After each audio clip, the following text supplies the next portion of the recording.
Hey YouTube, welcome to Beyond the Hype, a series that I created to look at Pokemon that are new or got buff moves or something without the BS of the hype clickbait that you see in a lot of other content creators. This one we're looking at Hitmontop. So Hitmontop, let me just give you the conclusion right now. I'll give you the reasons why and then we'll go into some battles. The conclusion with Hitmontop is it is inconsequential having triple Axel versus Stone Edge. I'm going to go over it right now, but again, inconsequential. Run Hitmontop like you would have back in the day. I know it's gone up in the rankings a bit. I think that's a little fake, and I'll tell you why in 1 minute here. So for me, just run it the way you would run it before. It is not becoming. I don't want to. Again, I feel bad because I keep calling these content creators out. It is not a top fighting meta, right? There's many other fighters that want to use a head of Hitmontop. It is not significantly better with this move compared to Stone Edge on it, and here are the reasons why. So the first reasons why is take a look at that energy to damage ratio. So 1.33 damage per energy is very, very, very poor. So close combat with the same energy has 60 damage versus 100 damage, right? So 60 damage on the triple axle, 100 damage on the close combat. And I'm going to show you right now in a scenario where even if close combat is resisted here, so Galvantula, what I did here was I simmed Galvantula versus Hitmontop, close combat, triple axle, shields down on the Galvantula. What are we throwing here? We are throwing a resisted close combat because it still does more damage than a triple axle does. And that's kind of one of the pieces that I found with it is that you're almost always throwing the close combat compared to the triple axle. Now, of course, let me just preface this. Close combat lowers your defense times 2, and triple axle boosts your counter by 1. So now your attack's up by 1. So significant different moves, like one's a nuke that you basically need to reset or you're just going to like take it out, and one boosts your moves. But that being said, in most, I'd say like 98% of the scenarios, you're probably throwing close combat. When are you throwing triple axle? And this is where the second issue I have with this Pokemon. You're throwing triple axle against, again, we just saw in situations where it's resisted, close combat is generally the better move to throw. Where unless it's a flyer, and there's actually pros and cons of each of them. So again, if you look at counter is 7 energy per move. So it takes 7 counters to get to 1 triple axle. It only takes 1 more counter to get to the first Stone Edge. So basically 1 more counter and you get a move that does 40 more damage. In terms of flyers, there's actually a full range of it does better, it does neutral, it does worse. So where it does better, let's start with its pros. Anything that takes weakness to ice, double weak to ice is where it's better. So if you have a flyer Dragonite Altaria, or if you have the new Pokemon that everyone's using, Gligar, flyer ground, both double weak to ice, then you're hitting a double super effective move and boosting your attack, which is huge. As opposed to Stone Edge, which is just do single super effective on the dragons and neutral on the Gligar because that would be resisted. On the other end, there is Pelipper and Mantine, both water flyers.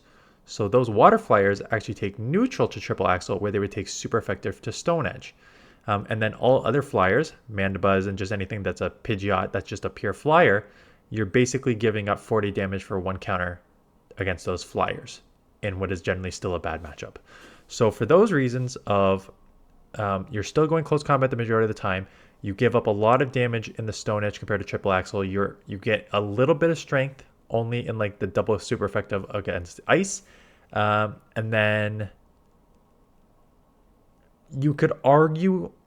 Let me argue one more pro for it before we get into the battles here. One more pro could be it's not really a bait move, right? It's more of a bait move than Stone Edge, right? So if you had close combat Stone Edge and you didn't want to lower your defense right away, you'd probably have to throw Stone Edge. There are other sort of niche matchups that having triple axle is better than, specifically against Medicham, is that really one of the only situations where it's a fighter psychic. So it's a very rare situation where you actually have something to throw in triple axle. That being said, you're still going to get lit up because counter is resisted. But triple axle is 10 less energy than that, plus it boosts your attack, so you don't have to like go all the way to Stone Edge and then go to close combat. You can actually just go triple axle, boost your attack, and then boosted attack for close combat is great. So I think a lot of the content creators are like, oh, this is amazing. If you get a good matchup, you can counter and then triple axel and then you're boosted and then close combat boosted is amazing. But it's like, that's a very, very rare situation that you would actually be in. Most situations are you're in like a neutral situation where you're probably throwing close combat anyways. You're in a bad situation where triple axel probably isn't flipping the matchup for you. So with that, let's get into some actual battles to see how it works in action. You're weak to flyer. You're weak to psychic. So Sableye covers the psychic. Flyers I'm actually covering with Pidgeot because, again, one of the other things I said, like Medichamp's going to be an issue for you. Any Ghost is going to be an issue for you. So having a normal typing flying is pretty strong there. Klefki, a subscriber who came by and said hi. He was trying to, I remember this matchup because you said I was trying to snipe someone, but I came on you. So I'm throwing triple axle here. And this is one where it's like, if they let this go, which I think they shielded, if they let that go, it's resisted, right? Because they're half steel. So I needed the close combat there, but I just did it. Again, you're pretty glassy. I don't know the moves for Klefki at all anyways, so I just shielded. Marshtop comes in, and this is where it's like, okay, I'm boosted, but I think a close combat to a Marshtop probably would have taken this out anyways. But a boost to close combat will definitely take this out. And now we have something that is, so this is actually where you, more Pokemon where you actually, the ice is even better because it is a grass flyer, and that is double weak to ice compared to just Stone Edge, which is single. So yes, in this first matchup, triple axle definitely the better move than Stone Edge, because I was able to bait, boost my attack, and then land a double super effective, which is cheaper than that. But again, flyer here is not a good matchup. So even though I can hit super effective with triple axle, they're gonna get to like aerial ace in 5, and it takes me, like I said, 7 to get to triple axle. So it's not like I can just stay in there and take a move, especially from a Shadow Gligar. So I need to get out of there. Shadow Gligar is not a bad matchup if you can just, I mean, I'm going to lose this. I can either go down here, which I will, and then I'll probably just go Pidgeot and just start. I'm running Gust on Pidgeot. I think Gust is just way better, quite honestly, on Pidgeot. Well, if you have the option for Gust, I think Gust is way better, just because, especially with Feather Dance, where you can just like lower your opponent's attack significantly and then just do heavy Gust damage, as opposed to like Wing Attack, where then it's like, yeah, you can get to Feather Dance faster, but then you have to like, you're not really doing much damage with Feather Dance. I mean, Wing Attack, so you still need to throw the Brave Bird. Whereas opposed to here, you lower the attack and then you're just like, you're killing it. Catch an ice move on Hitmontop here. Should be able to counter down. And now I can go, what do they have left? Oh, right, the Gligar. So I will go triple axle here. But again, still takes 7 to get to. So it's lower than Stone Edge, which is nice. Oh, and they let it go. It's lower than Stone Edge, which is nice, but it's still like not like a 35 move or anything. It's not a bait move. It's still like a energy required move to get to. And again, Hitmontop, it doesn't have, what I found, especially with a fighter, is you don't have a ton of amazing leads as a pure fighter at that, right? So again, Psychic's going to cause you problems. Psychic, Ghost, Fairy, Flying. There's a lot of typings that actually is not great for Hitmontop in general, and the triple axle I think doesn't significantly add anything for you. So we get it here. I am going to be able to flip switch, and I needed to because I had a terrible matchup on the front, and now I'm hard countered, right? So I was hard countered, but I flip switch. So I guess I wasn't hard countered in the middle. We had balanced teams, but at the opposite ends. I flip switch, so now I could get my Hitmontop on the Dunsparce, and I will get my Pidgeot on something that my Hitmontop did not want to see. I forget what it was. Medicham.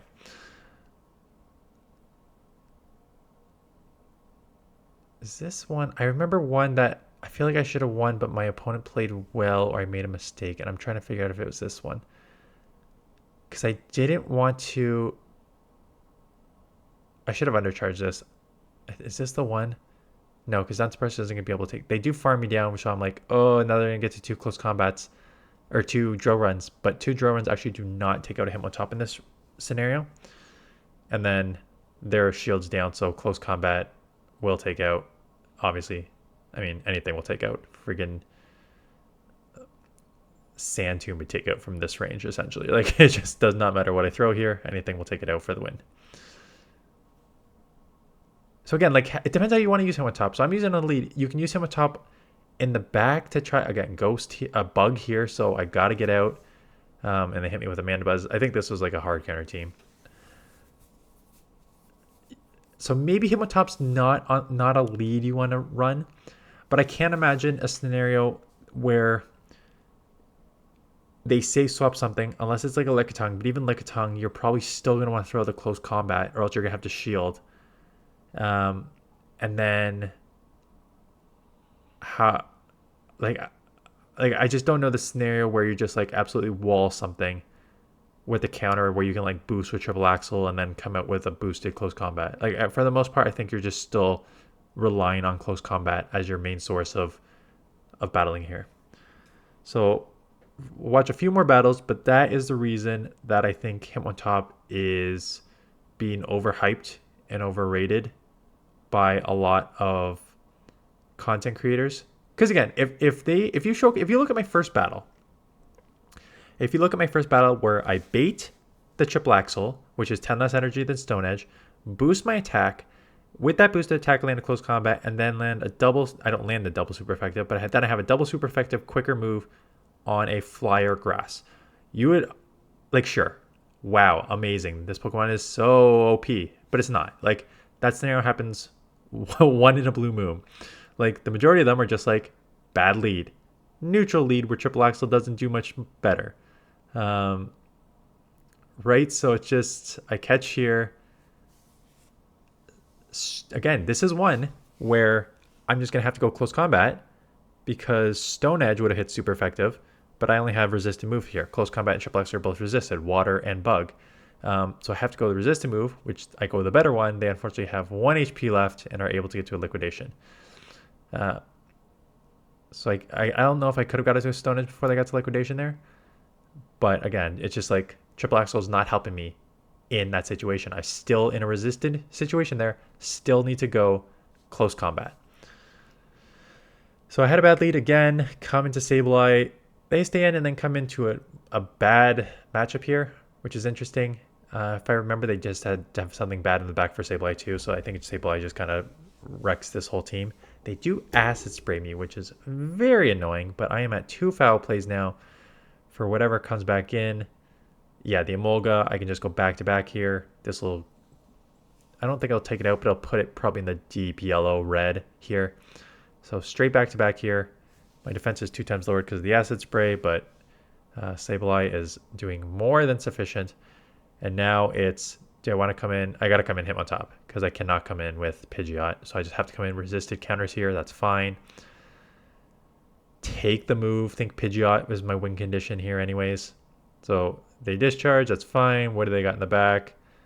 Poliwrath. So I have to go, again, Stone Edge is useless here. But so is triple Axel. So I have to go close combat. That's what I'm just finding. Like 95% of the time, unless it's like a double super effective move or single super effective on the flyer, you're doing close combat. Is essentially how you run this Pokemon. But with Gust Pidgeot, move not even required. I mean, I'm at it, so I might as well throw the Brave Bird to take it out, but Gust would have taken it out. One more Gust for the win there. So great lead here. But again, they come in with Medicham, which is expected, right? If you're going to be double weak to counter on the lead, you need something to deal with the counter. They have Medicham. Unfortunately for them, I have Sableye, which is one of the best answers to Medicham. So basically, there's no way I can really lose this matchup here.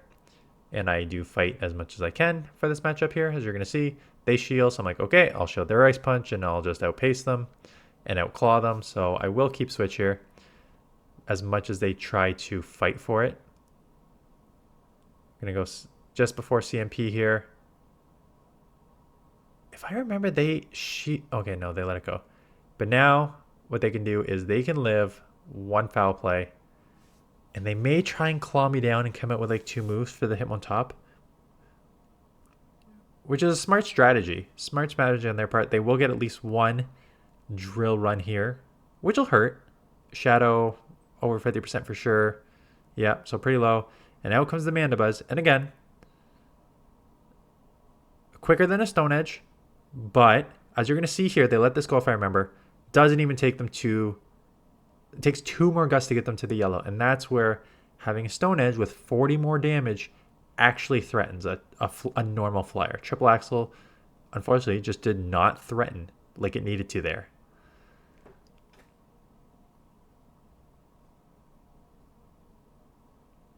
So lower the attack. I think I can live one more because I lowered the attack. So 1 foul play should not take me out. They transferred the energy. I made a really dumb play here. They transferred the energy of the gust, which I didn't even know you can still really do. So they were then like... I mean, I should be able to counter down anyways, but they were in probably gust range or feather dance range. So I don't know why I went for the Brave Bird there, but in the end, does not matter. Weak to counter. So this is perfect. I remember this matchup because I stayed in here. I'm like, I've got a double super effective move to throw here. But as you're going to see, boost my attack doesn't matter when they're flyer, right? These Dragon Breaths adding up crazy. Slower Sky attack, they still get to. So I got to throw one more. And if they shield here, which I expect them to because I'm boosted, they are going to...